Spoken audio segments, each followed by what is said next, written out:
Hi guys, welcome back to the channel. Today I'm going to be interviewing Lana, who is a student in San Rafaelle. Hello Lana, thank you for being Hi. here. Hi. Would you like to introduce yourself before we get started? Sure. Yeah, as you said, my name is Lana. I'm currently in the fourth year at San Rafaelle University in Milan. And yeah, so I'm here obviously to talk to you about the uni today and hopefully we'll get some good information going.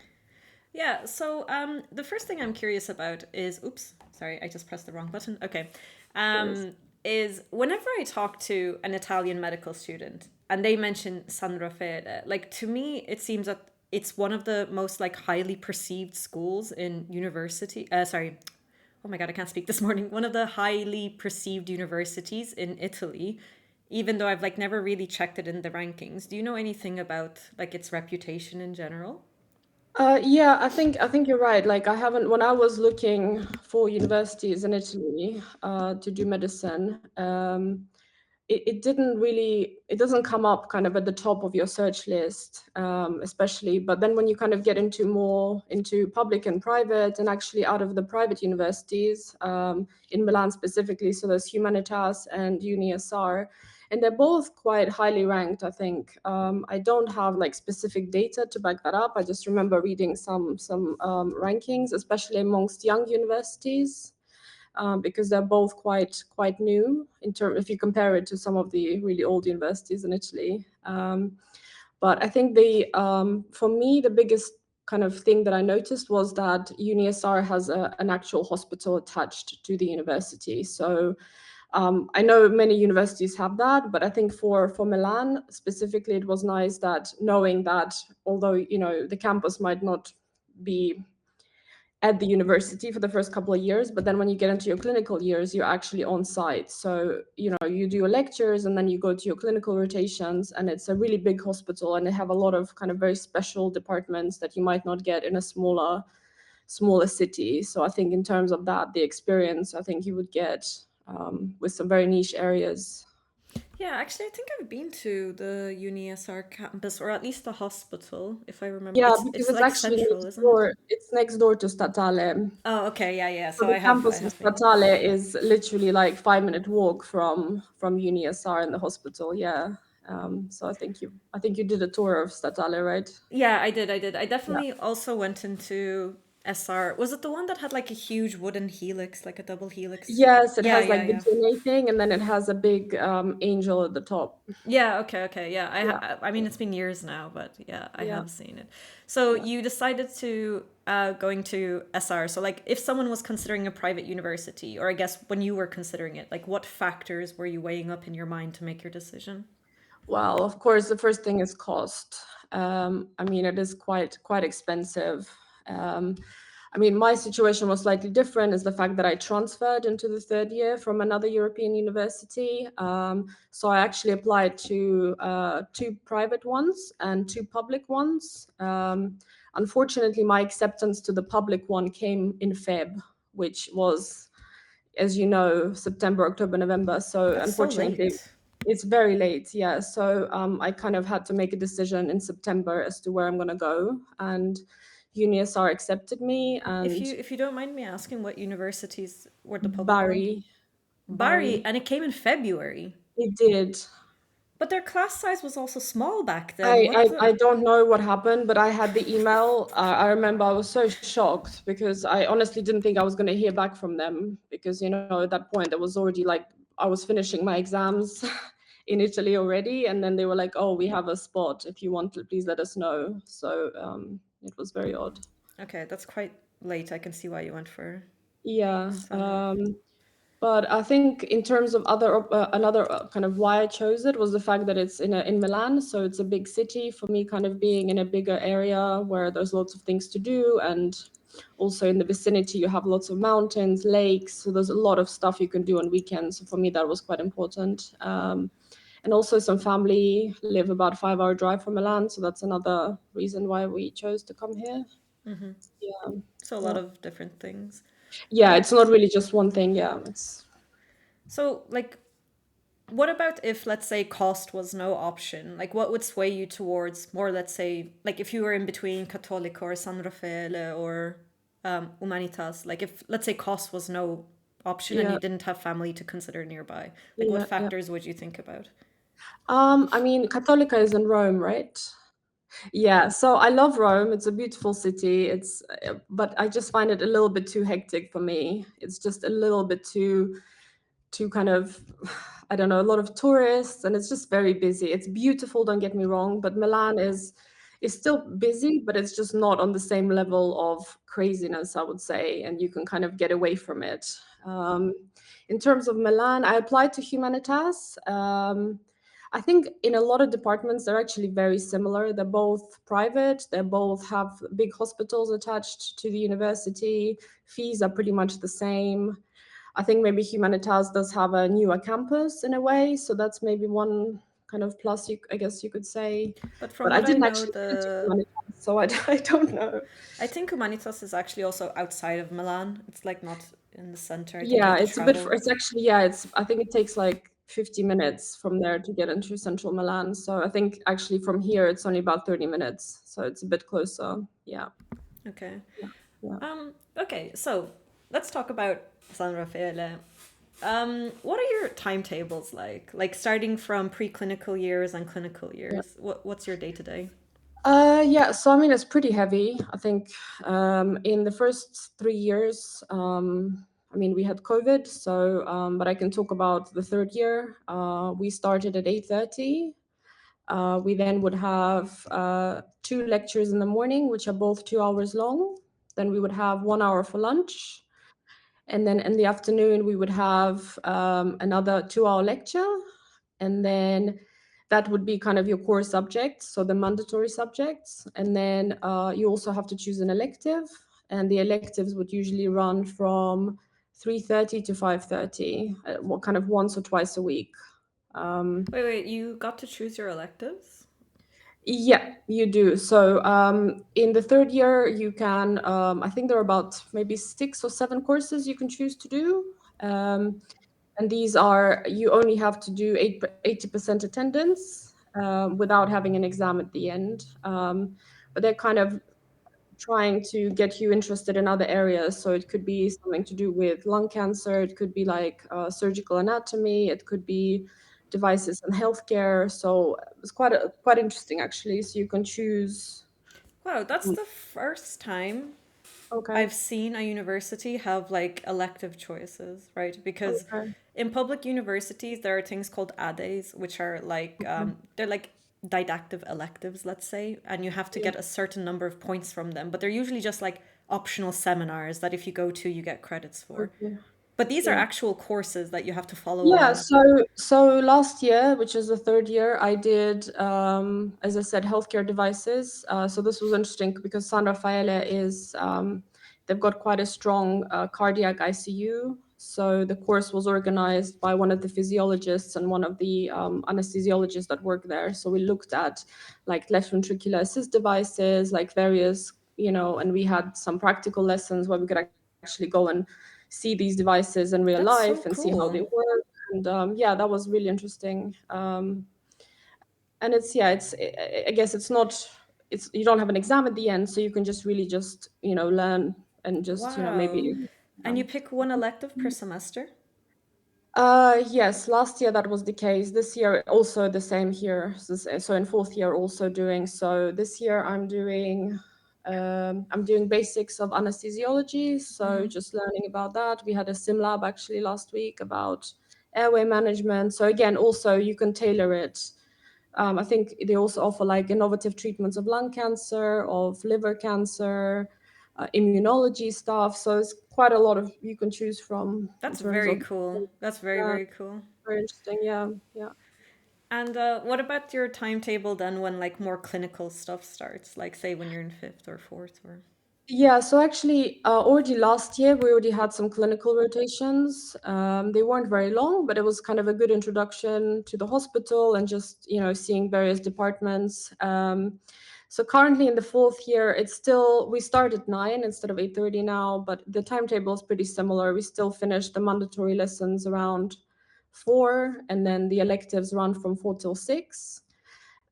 We have So in September, we had to do a 3-week rotation already, clinical rotation, and then we have another 5-week clinical rotation coming up in, I think it's May or June potentially. But the timetable is pretty similar. So I think they Oh, kind of take out, yeah. So for the clinic, when you're doing the clinical rotations, you don't have any lessons. okay. Yeah, so it's kind of like a block. Interesting. Okay, yeah, because like how we usually split it is we do it like half a day and half a day. So you guys just do like Yeah, blocks. no, I think because also with our group size, because so like the sixth year that are graduating this year, I think there's only about 40 of them, but our group is, so the international MD program's got like 140 people. So I Wow, you think guys are they've quite had to, big. yeah, and they also had to, they've changed the like the structure of the course, I think maybe last year. So a lot of things are changing at the moment, but because there's so many of us, I think it's hard to organize, if we had to do half a day here, half a day there. I'm not sure they would manage with that. So you did, so you start kind of in third year with like short days, and then in fourth year you had the 3 week block, and then you're gonna have a 5 week block. Yeah. Do you know how that changes in fifth and sixth year? So in fifth year, you also start your licensing internships, which Okay. are of which there are three. So there is like the medical one, the surgical one, and the community GP one. The only thing for those is that you have to be up to date with all your exams. So all the exams up to fourth year have to be done in order to be able to start these licensing internships. And the GP one you can only do in sixth year. Yeah, and it's the same for us. Yeah, yeah. And in terms of, I think we're gonna have to obviously find out how it's gonna work, because I've heard that in the years above, because even with 40 people, they've been kind of struggling to find spaces for everyone. So people have had to wait a little bit before they can do it. So I'm not That's sure not how good. they're gonna manage with 140. So we'll see. Yeah. That's definitely not good. Okay, but so because usually the way those rotations work, at least in the public schools, so I'm sure it's the same in the private ones because that's a like an Italian requirement, is that Mhm. you have to do like 6 weeks, 100 hours in 6 weeks. Yeah, I think that's the same. I think it's the same for us. Okay, and you think that they're going to do it as blocks again, like instead of splitting it? That's what I mean. So from what I understand, I spoke to a sixth year about this. So there is some kind of booking system where obviously if you've done all your exams, and then you kind of have to apply for the available time slots. And if you get it, then you'll do it. So she's been kind of she wasn't able to do it for a couple of months because it was just fully booked. Um, That's really not good. Also, because what I'm thinking is like if you have to book time slots on us during the semester, you're gonna miss that attendance, right? Yeah, so that was the I really hope that by the time we get there, which will be not next year, that they will have some kind of system. Okay. But yeah, I think it's just they have, I mean, obviously we also have the Italian medicine program, and there's also quite a few more people on that. So I don't know whether they're going to have to find some other hospital potentially to outsource some of these placements, or but we'll see. Okay. I mean, I'm sure it'll work out eventually. Yeah, but also actually for the September rotations, they actually you can do them abroad. So actually, I did mine in Germany. Um, Ah, but like yeah. not as a part of an Erasmus thing, like an actual. No, no, no, no. It's just kind of like I think it's like a visiting student or some kind of agreement that you sign with your host institution, but it's not part of Erasmus. No. But do you get credits for it? Does it count towards a Yeah, yeah, yeah, TPS? it does. It does. Yeah. So Wow. as long Okay, as you that's do, very as long as you cool. submit your forms with the hours, and obviously it gets signed off by the people that you did it with. So for me, I did 3 weeks in Munich in like this September, and it was fantastic. So I definitely would. Some people did in Japan, some did in Turkey. So you can, Wow. but it's Okay, kind of up. that's huge. Actually, that's really Okay. good.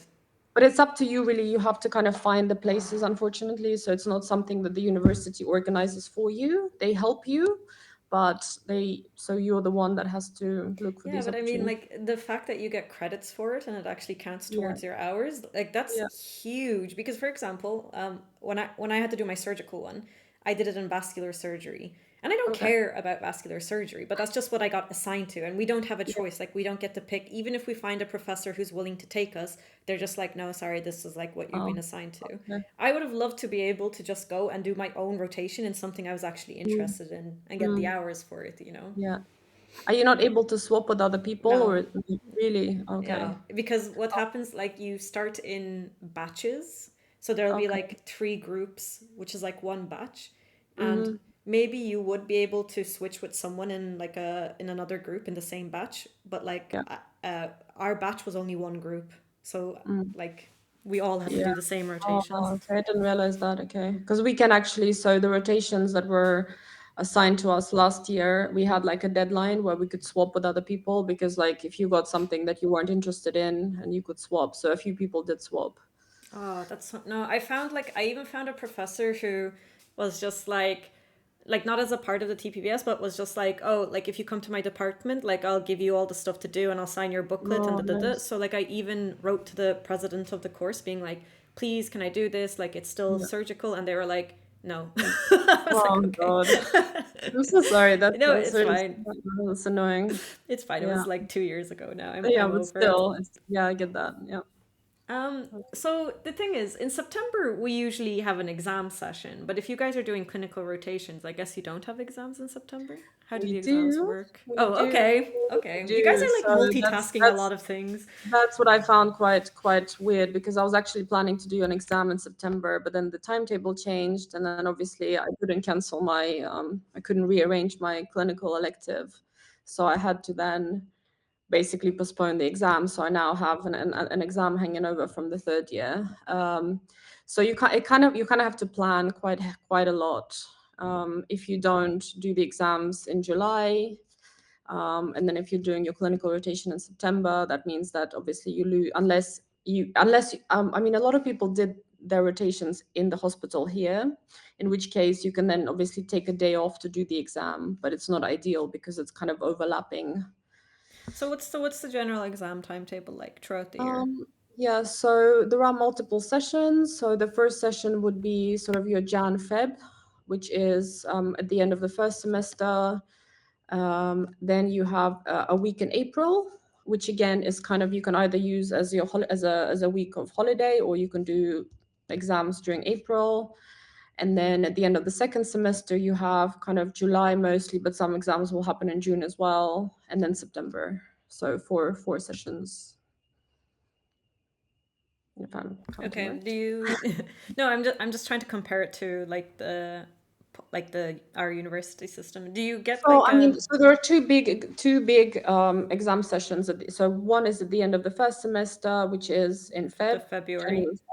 Yeah. Then at the end of the second semester, which will be in sort of June, July time. Yeah. And then you have two interim ones, which is one in April and one in September. Right. Do you get like Yeah. a Christmas intern one? I think you can request, and I know that's in certain years. I think like for the 6 years, they have exams, some exams they can do in December.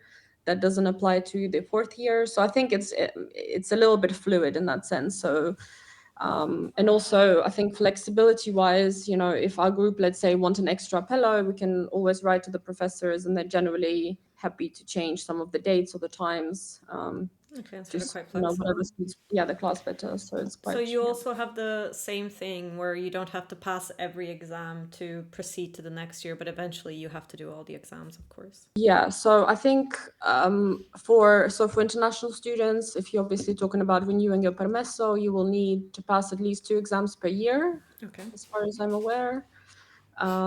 But and then you can continue into the fifth year and even into sixth year, but you can't do the licensing internships unless you've done all the exams up to fourth year. Yeah. Yes. And then some courses have prerequisites, which means that if you haven't passed a specific subject, then you can't do that specific, like another specific subject. Like Yeah. I think it's microbiology and infectious disease, or I don't know, something like that. Okay. Yeah. Yeah. It's the Yeah, exact same for us. yeah, yeah. Okay, and you can obviously reject your grade if you don't like it, right? It's the same. Yes, yeah, Okay. you can. Yeah, I mean that's a debate in itself, but Of yeah. of course. I mean, I'm of the opinion that no one should reject their grade, but yeah, it is very interesting. I think for some people that are on scholarships or have like the merit-based financial assistance, obviously that probably will be important because you have to keep it above a certain average. Yeah. I think, Yeah, I but mean, I was talking to someone else who's on like a scholarship here, and wait, wait. You get scholarships in the private unis? yes, yes. What sort of scholarships? Do you know? Okay, because you sent me the list of questions, so I kind of Yeah, had to. but usually I just assumed for private universities you can't get scholarships. No, you can. I mean, I don't know in terms of. So I had to look on. There's actually quite a lot of information on UniSR itself already. I'll send you the link afterwards. Yeah, please. But Amazing. there are like Lombardy regions, like so for the Lombardy region specifically. So it's public or private, it doesn't matter.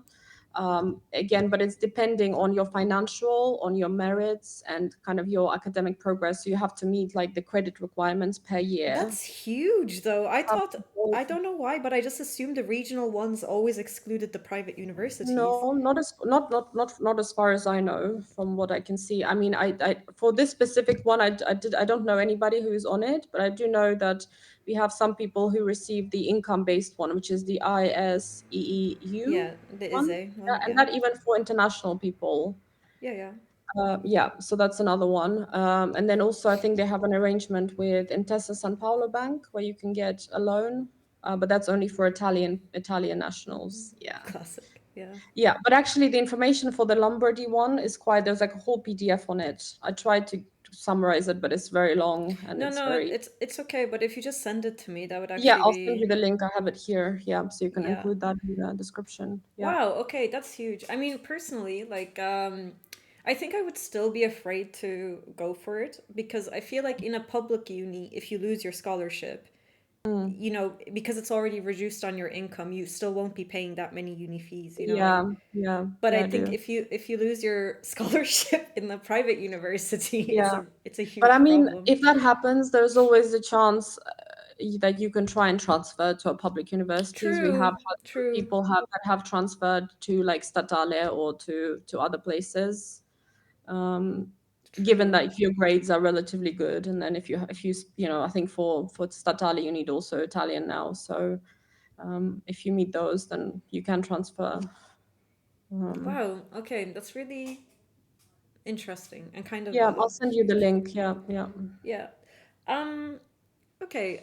So on the topic of that, what are the average tuition fees for San Rafaele without reductions? 20,000 a year. Okay, pretty standard with the private unis, Yeah, I this. think. Yeah, yeah, it's quite a lot. Yeah. Do you know if there's like some universities like Padova, they give the top scoring students a certain amount of money a year. In Sapienza, the top five students of the class don't pay fees. Do you know if San Raf has something similar like that? So again, when I was looking at the scholarship area, there was like a ranking list Mm-hmm. for. I'm honestly, I don't know the answer to your question. I can That's try and okay. have a look, but No, it's I'm fine. not sorry. I'm just not No, sure. no, it's okay. Like actually it's funny because most sorry, I just need to plug my laptop in before it dies. Like actually most people in Sapienza don't even know about the top five of the class thing because it's not written anywhere. Like the only No, because it's reason like a why hidden, yeah, yeah, the yeah, only hidden. reason why I know it is because my friend was taking advantage of it because she was the top of the Ah, class. I see. Okay. Yeah. And so let's see. Okay, let's talk a bit about, I guess, the class because you said you're 140 people, right? Which is bigger Yeah, than I was. I mean, I didn't count exactly, but that's about the number it seems. Yeah, Yeah, that's okay. Like you're over 100 for sure, I guess. definitely. Yeah, Okay, yeah, for so I would sure. consider that quite a big size. Like, how would you describe the class dynamics from year to year? Yeah, so I mean, before I came, because the program is called the International MD program, so I initially would imagine that it would be quite international, but actually, the majority of cases, I think about 70% of the class are actually Italians, which was quite interesting. Because at my previous university, we were all international, but here it's 70% Italians, and then um, people. I think the other big group of international people would be the Turkish people, so they have quite a large percentage there, and then US, South America, UK, I mean, pretty much any country you can, Yeah. yeah, Japan, Taiwan. I mean, the thing is, Um, again, like, it's not that shocking to me that you have that many Italians because whenever I talk to an Italian student, like from my university about San Rafaele, they're like, yeah, but you know, that's like the best university in Italy. And I'm like, is it? And they're like, yeah, like Italians think it's like so high, it's like the best. And I'm okay. like, oh, okay. So I think Oh, it I makes didn't know that. sense. It makes Okay. sense that I a mean, I few. know they're good, but I mean, I'm not sure if is that based on of a ranking, or is it just that there is a perception that I it's think it's a perception because we were having this conversation the other day in the Discord server, and someone okay? like linked something that Humanitas is technically better than San Rafaele hospital Okay. wise, not Okay. university wise, like Okay. as a patient. Um, and I like slightly looked into the rankings, but like it was not. Let's say like what I found was not reflective of the reactions of the students I've talked to, if that makes Okay. sense. Okay. So it's really interesting that I think like Italians colloquially see San Rafael as one of the best medical schools in Italy. Mm, okay. Yeah, well, I mean, I think it's kind of, I think it's cool. It's very unexpected, I think. I wouldn't have expected a private No, I mean, university. I've been here. I think the standard generally of the professors has been amazing because most of them are practicing. They are actively working on research. I mean, I think most of them are working, so they are actually publishing stuff. They're constantly giving us kind of up to date newest guidelines, newest research. So there's definitely, it's very modern. I would say they're very progressive in that sense, that they are trying to keep up with the research, with the Do you innovation. have the same professors as the Italian course? That's a good question. I'm not sure. I Okay. I imagine so. Maybe there's maybe some additional changes because there are obviously quite a few of us, and yeah, but I would have to check. I'm sorry, I'm not quite No, sure. it's fine. I'm like asking like really out of nowhere questions. Yeah, yeah, okay. I guess like a Yeah. part of it why I was curious again, like this is a bit like out of topic for the interview, but one of the students I was talking with who was like, "Oh my God, San Raf is like the best in Italy." Da, da, da, da. Okay. He started telling me about this like really famous microbiology professor from UniSR. And Okay. apparently he was in the newspaper because he's notorious for failing students from that university. Okay. And that's why I asked if you shared the same professors because I was curious if that was your microbiology professor. Was it a man or a It was a woman? man, yeah. Oh, okay. I think most of our micro professors were actually women, so it might Okay. have changed. Okay. No, Yeah. no, yeah, like again, it's just a Yeah, really no, no, random curiosity. It's not for any yeah, no, reason. no, I understand. Okay. Okay, cool. So generally you're happy with the standard of the professors? Yeah, I would say so. I mean, I generally tend to kind of just, for some reason on our syllabus, when we have the names of the professors, they have the CV link, so you can have a look at their CV. Oh, that's nice. Yeah, so you can actually see a lot of them have like worked in America or have worked in kind of other European countries like Germany or the UK, or so it's very humbling to know that they are at the top of what they're doing. So it's And definitely. like how accessible do you think they are? Like do they make time for you guys? Like if you emailed one, like would you have opportunities like let's say outside of your lectures to I think generally, I mean, at the end of the lecture, there's always a chat going on. So people are asking questions or clarifying concepts. So I think they're very happy to stay behind and just answer any of your questions. I think because there are so many of us, I think the general idea is that if we have any concerns or any issues, we go through the class rep so that they don't get like 100 of the same email. Yeah, that makes sense. But some are also have kind of commented and said, if you guys are really interested in a specific area of the course, we would be happy to host you. Okay, So that's I think there nice. is, yeah. And actually, I know from some upper years that they have actually taken that opportunity and gone, even if it's, for a couple of days here and there, but it's still the No, no, that's experience. still huge, I Exactly. think. Yeah. Yeah.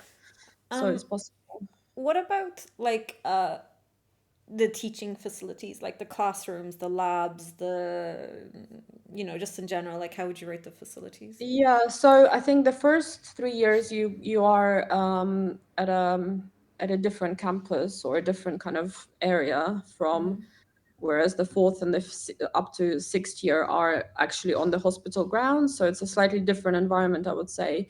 The first 3 years, so where we were last year, it's It's modern. It's got really good kind of screens. The sound quality is good. There's quite a few study areas. There is a canteen.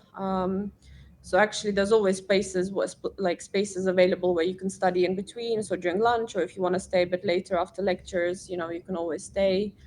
Um, but it does feel a little bit kind of isolated because it's kind of like a 15-minute walk from the actual hospital ground.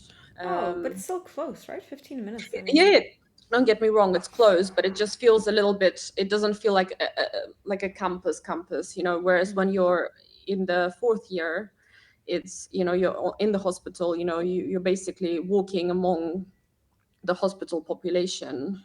So it feels a little bit more real. Um, and the library is also located near the hospital, so there isn't a library at the other campus. Mm, um, what are the libraries like? Are they like big? Do you ever sorry. struggle to find seats? So the library is a funny one because it's open Monday to Friday Okay. until 6 or 7, I believe. So actually, during the week you're in lectures, so there's not really any time to go to the library. And when you do want to use the library, which is in the evenings or on weekends, it's closed. So it's not ideal, I would say. So I think most people actually study on weekends at home, and in the evenings Are just you around. able to access the statale universities, like facilities? Like, could you go study in a statale library on the weekend if you wanted to? I've not asked that question because I generally study better at home, and Oh, also, okay, you're one yeah. of those people. I mean, no, I mean, we do study in groups sometimes in cafes and stuff. Just either I'm not using library much. There are some study rooms which I do like to use because they're a little bit quiet and kind of hidden away. The library itself is quite decent, I would say. It's not huge because most of the books and journals and stuff is obviously available online, so you don't actually need to have the physical books. And I think most people use it on their iPads or whatever. Um, but yeah, I think the facilities are okay. I mean, it would be nice to have maybe the opening hours being a bit Yeah, that's later. annoying. Like even at my old university, we had during exam sessions, we would have the library would be open either 24 hours or at least like until 3 a.m. And actually, surprisingly, a lot of people would be studying at 3 a.m., especially Yeah, during the season. Yeah. I mean, I don't know if like for me, like the library is like such a non-negotiable thing. Like even though now I've graduated over a year ago, the second I need to get any work done, like I have to go to the Mhm. library. Like I wouldn't be able Okay. to live without the Okay. library. Yeah. Um, So I think it depends on the person, doesn't it? yeah. That's why I was like, oh, you want to, because I do feel like there's like two camps. Like there are the people who just cannot focus at home no matter what they do, and Yeah. there are people who can only focus at home. So Yeah. Yeah. okay, what about like labs and like let's say like do you have like what's your anatomy lab like? So, because I think the first couple of years were during COVID, and I actually transferred into the third year, I think most of the stuff was online. But as a transfer student, I obviously they look at all your courses and stuff, and actually they didn't accept one of my anatomy things from my old university, so I had to do the anatomy practicals section of it, and this was really cool actually. So they book a 2-day full day course in Verona, Oh, and it's actually like a surgical training center. So they have bodies, so they have so you do cadavers, dissections? but it's 2 days. It's 2 full days. Okay, But but you you have still do a torsos, you have limbs. okay. So they actually go. So they went through arm. So actually on a real human arm, through all the nerves, the vessels, the muscles, legs, and then we did the abdomen and the thorax as well. So that was actually really cool. So Um, is this open to all of the students or is this for people who need to make up something?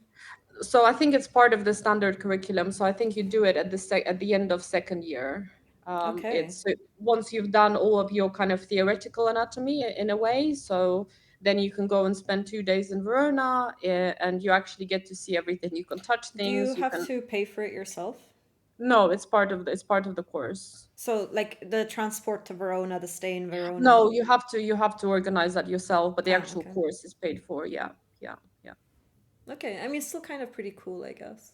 No, I mean, because I think I'm having watched like a lot of your videos. I know it's a hot question in terms of dissection and stuff. I know Yeah, it's yeah. not quite dissection, It's a but it's a pro section, yeah. but it's definitely was useful.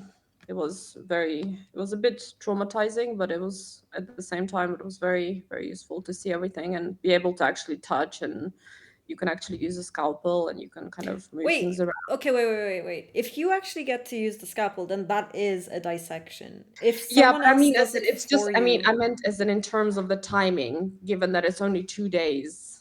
I mean, yeah, but okay, it is still, I mean, okay. It is dissection, but I'm just saying, obviously, you don't get like, let's say, if you were in the UK in a UK medical school, you would be doing that 2, 3 times a week for a year, or once a week, but I think in the US, I think UK is also now basically phased out I dissection. did. So I studied at St. George's, and we actually, as part of my course, we had anatomy like every week, an In the actual UK? in the UK in London. Oh, because I was literally just talking to someone who said that basically all the UK medical schools have I also. mean, so I did my course. This was in 2000, and this is a bit while ago, 2017, 18. And this is when we had actual bodies and we had anatomy professors, and we would actually go. Okay, that's good to know because like, again, the thing is, some of this information is very hard to verify yourself, and you can, of course, Google it. But I was Yeah. talking to a UK student who said that, like, most of the UK is now phasing out dissections, again, Okay. for keeping, like, prosections or some sort of, like, cadaver, but, you're not the Okay. one actually doing the, um, like, cutting up, I guess. Okay. Okay, cool. So you have this 2-day Verona course where you get to Yeah. do a Yeah. dissection. And it's at the end as well, right? Because I think in Sapienza we Yeah, also it was had, in the summer. Yeah, it was kind of yeah, towards, I think it was like June or sometime around then. Yeah. But it yeah, was because very useful. we also had, like, if you finished the anatomy course, you were able to go to this pro section. But I don't even like, because I didn't bother going because I was like, I passed the exam, I don't care. Yeah. Maybe not the best attitude, but like, I from what I know, I think some people had to still watch it on a screen, even though it was like their professor that was there and doing it. Okay. Um, Yeah, no, this was pretty hands-on. I mean, there was still quite a few people around the table, but I think, they were pretty happy to let to let everyone have a little go to kind of get the feeling for the different, tissues and different structures. so these Yeah. bodies, they weren't preserved in formaldehyde. I don't think so. I don't remember it smelling, no. I think they did have, because it's used as a surgical kind of training place. So a lot of them had kind of hip replacements done or knee replacements. Okay. So I think the surgeons would come there and train. I can send you the link for it as well. Yeah, yeah, sure. No, I mean, I think if they, I think the smell of formaldehyde is very It's unforgettable. So, pretty, yeah, yeah. No, it definitely. I mean, it did have some smell, but it wasn't formaldehyde. No, okay. it wasn't. Yeah. What about the sports facilities or the canteen facilities, like the Uh, non-teaching, non-didactic stuff? Yeah, so canteens, there is a canteen at both campuses. There's actually also a supermarket within walking distance. So you can go to, there's Carrefour and there is VG. There's lots of bars. I mean, in the hospital itself, there must be at least 5 or 6 different bars where you can get coffee and sandwiches. Canteen, to be honest, I haven't really gone to that much because I make most of my lunches and I just bring it with me. And I think the majority of people do the same thing. But generally okay. I mean, you get a discount as a student, maybe 8 to 10 euros for a lunch. Okay. It's still better to do it. I mean, to bring it Yeah, yeah, yourself. that's still a Yeah. bit expensive, I would say. In terms of sports, so there is a gym, a 24-hour gym that's not related to the university, but is within kind of both campuses. You can get to quite easily, and it's I think about 50 euros a month, so it's not too bad, maybe 60. But this Uh, isn't associated to the university, you said? it's what, sorry? This is not associated to the No. university. It's like This a is private. just, Okay. yeah, but I think they give you a small discount if you're a student because it's kind of lodged in between the two campuses. So it's pretty good, I would say, if you want. But I think in terms of actual sports facilities, I think as a uni SAR student, you also get access to the To the Milan University, CU, I think it's Cool. CUS. Yeah, the CUS. Yeah, Yeah, exactly. So that's got, I mean, rock climbing, sailing, anything you want. that's cool. That's really nice. Yeah, and that's the UniSR itself also has like basketball teams. It has a bunch of different sports you can join. Cheerleading as well, which I found pretty cool. That's really I okay. I've never seen that really in Italy. That's There is really a cool. cheerleading team. I know. I was like, what? Okay. Uh, so yeah, there's lots of sports activities you can do. You can join teams, or you can just do kind of in your own time, just gym or yeah. Okay. Nice. So like it's pretty. Let's say what you would expect. It's nice that you can access Milan's thing. Yeah, I mean they have an agreement, I guess, because it's. I mean, there's not that many medical. I mean, there's only no, four or three medical universities in Milan. Bicocca is kind of out, isn't it? There's well, the English course for Bicocca is in Bergamo, but I think the Oh, but okay, Bicocca so Italian medical course is still in Bicocca, okay, but don't quote me yeah, on that. I'm not yeah, sure. yeah. So I have like oh okay, one last question from me, and then a few questions from people in the Discord server because they would have loved to be able to talk to someone from San Rafaele. Um, was there a required language certificate? Do you know? Like, do they require English when you're So yeah, so in my year, so the fourth year, we are I think the last year that doesn't need a language certificate. So as far okay? as I know, the years below us now have to do a B1 Italian certificate before they're able to do their clinical Oh, placements. okay. So that's a new. They brought it in new. Yeah, yeah. So I think I've been kind of uh, I think it's been a bit of a because I think the first year so they do provide Italian classes, but it's just they're so late at the end of the day, you know. So a lot of people just have been struggling with actually attending them because it's just I think they run even later than your elective, so like 7, sometimes a bit later maybe. From what I've Mm, heard, I don't know personally. yeah. And we are the last year that doesn't have that requirement, but nevertheless I'm still learning Italian because it's you still need to be able to speak Italian. I It's mean, I think it's really helpful, like, even if it's not required. Like, I mean, I yeah. say this in every video, I swear to God, but it's true. But, like, this year, my Italian is the best it's ever been. Oh, Like, good. and the quality of my life has improved Mm, so drastically. Like, even just really simple things that, like, when my internet cuts out and I need to call Vodafone, like just mm, knowing that I can talk to them in Italian is mm, like so comforting. Like I don't have to call an Italian friend and ask them to come with me and do this with me. And yeah, yeah. like I think anyone who lives in Italy should learn Italian. Like No, definitely, I yeah, agree. Even just going to get your permesso yeah, renewed, yeah, even yeah, just going to, we're just currently registering a car in Italy, and we've been to the motorization office like 5 times, and it's if you don't have any Italian, no, you won't be it's able to impossible. get it done. Yeah, Yeah, so like it's definitely. I think most people don't realize like because I think okay, so this is a bit of a rant, right? But they think like the Italian you need to survive is enough, and it's fine. Like you could definitely survive in Italy without Italian, right? Like you definitely could. Like it's not a problem. Yeah. It's not going to impact your life. Like you can still buy food and you can still do this and you can get the basics done. But like to me, when you learn Italian, it goes from like survival to like almost like thriving. Like, do you know what I mean? Like, I think Yeah, it yeah. really unlocks a lot. But No, but I did notice like on clinical placements, I mean, mind you, my Italian is I've only been learning it for about a year. But like I did a placement in November and then I did one later on in the year. And the fact that I can actually ask the patient questions and yeah, actually make little small talk and say, oh, how is it, how are you doing? It makes a huge difference to generally your experience, but also for the patients as yeah, it well. But I does. think for me, I was like, oh, I can actually utilize what I've learned and actually speak to them and find out, what's happening and actually examine them and telling them, to breathe in, don't breathe, like turn over, like even basic stuff like that. It really elevates your clinical experience for No, sure. no, I think it really does. Also, again, really off topic, but like I do remember when I was doing my internships and I would talk to patients, like sometimes it Mm. would actually make their day, like talking Italian to them, because they would be like, Oh, "Oh my God, like where are you from? Why do you know Italian? Like why did you come here?" And like like I yeah, feel like it also gives them something to, yeah, yeah, exactly. Yeah, yeah, no, yeah. that's true. That's true. Okay, so they require an Italian certificate now. They provide classes, but obviously it's not ideal because you have really long days and it's very hard to. Yeah, Um, so I would say if you're applying into first year or you're going, that maybe you should start if you can in advance and trying to kind of, yeah, definitely worth doing it. If you're going to be here for 6 years, I mean, you might, some people stay at the end, so maybe you never know, you might decide to stay and actually practice medicine here. yeah, surprisingly, a lot of people actually Really? do decide to stay. Okay. I mean, Yeah.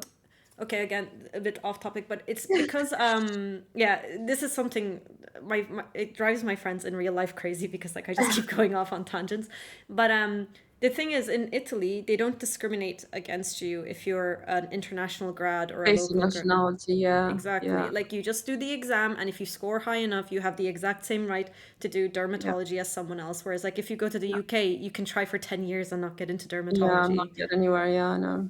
So, like, a lot of people end up deciding to stay and just get through the like Training. yeah, because once you get through the training, like for example, you can finish anesthesiology. I mean, I don't know, like I want to finish anesthesiology, and then I can go in Ireland and just register as an anesthesiologist. Like I don't need anything else. That's really nice, yeah. Yeah, exactly. Is that Whereas what you're like planning to do?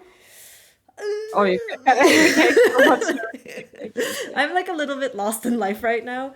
Yeah. I did the Italian exam. I did the concorso during July, and I actually Okay. got a high enough score that I could have gotten anesthesiology in Bologna, which was my first choice. Wow. But then I decided last minute not to because I got scared. But we'll see. Do they hold it for you, or can you like, or do you have to redo the exam again, I'd or? have to redo the exam. Oh, okay. But Oh well. honestly, like again, controversial take maybe, but I didn't find the exam that hard. Like I didn't don't get me wrong, I didn't score an amazing score. Like I didn't. But I was out of medicine for 1 year at that stage because I worked for Sapienza Mm, for 1 year. So I did nothing clinical. I did nothing mm. medicine. I just studied for a few days. And like I got a high enough score for like my first choice, which granted it's Oh, not very competitive. But I okay. think the thing is, because Italians are so used to oral exams, right? Yeah, And they're yeah, so used to overstudying, and they don't yeah. use like amazing like USMLE sources that we might have, or use like sketchy micro or sketchy medical. Mm-hmm. Yeah. And like if you use those, the Italian exam is actually really easy for foreigners. Like I think international students, it's really easy for them because we get to use all of the English sources. We're used to written exams. Uh, Like it's almost like the tables turn again. yeah, yeah, yeah. I get that. Yeah, because yeah. No, that makes sense. Okay.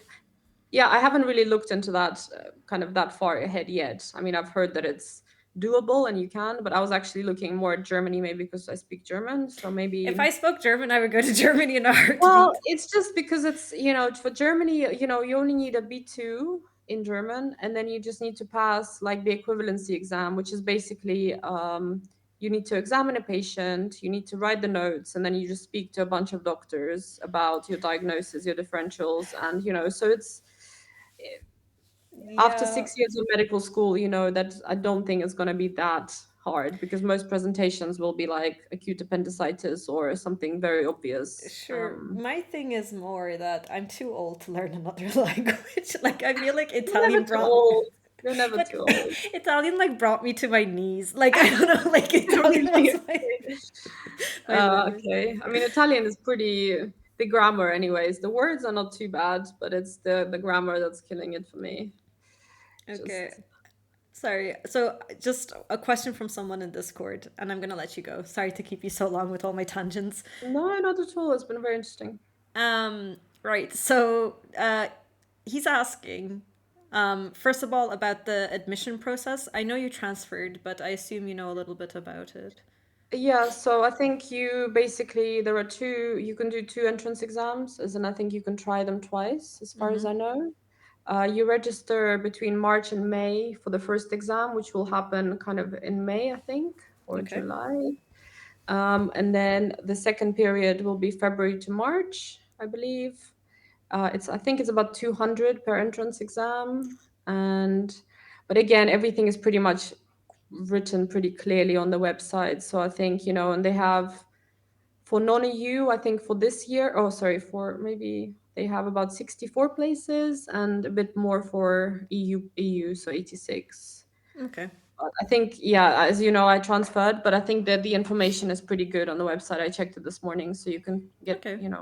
yeah. Perfect. And This is a bit of a weird question. I assume so. It says like social life, but I assume he's asking about the classmates. Are they friendly or prestigious but annoying people? Prestigious or annoying people. I think the majority of like the group, as I've said, there are so many of us, so it's not possible to really know every single person.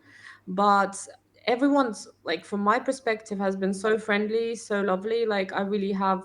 It seems, of course, you have people that are a bit more competitive in some aspects, but in the majority of cases, people are very friendly, happy to chat.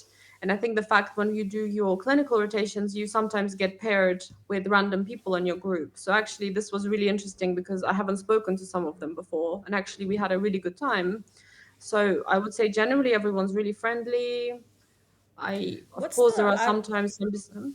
what would be the age range in your class? Like, I'm sure it skews to the young side, but are there older It students as does, well? yeah. So most people are in their kind of early 20s.